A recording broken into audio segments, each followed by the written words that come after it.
最重要，常副總也就是差在了出身上。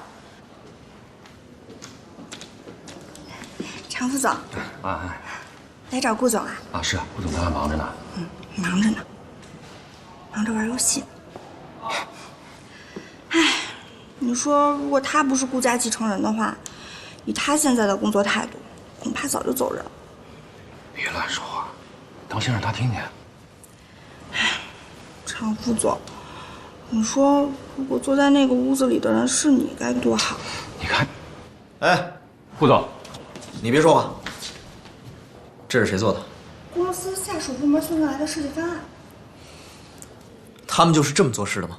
马上把所有部门主管召集起来开会。我倒要看看，他们一天到晚都在干什么。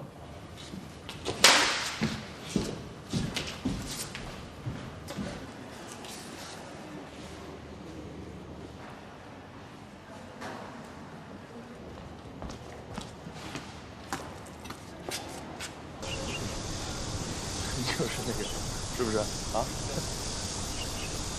哎，琉璃，是我呀。先走，走。那行，辛苦了啊。琉璃，真的是你啊？你怎么在这儿啊？哦，我刚下班。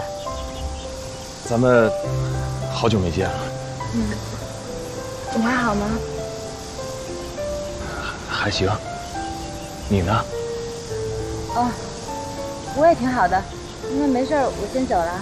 哎，琉璃，咱们要不找个地方坐坐吧？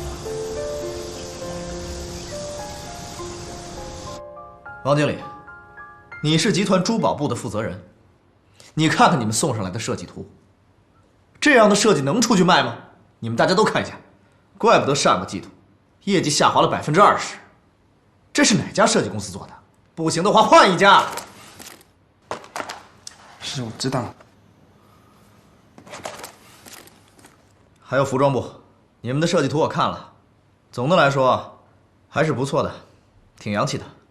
你们可以再加大一下宣传力度，但是模特要注意。那天看到了，这是上一季度的模特。这样的人能当模特吗？让人怎么有购买的欲望？颜值很重要，知道吗？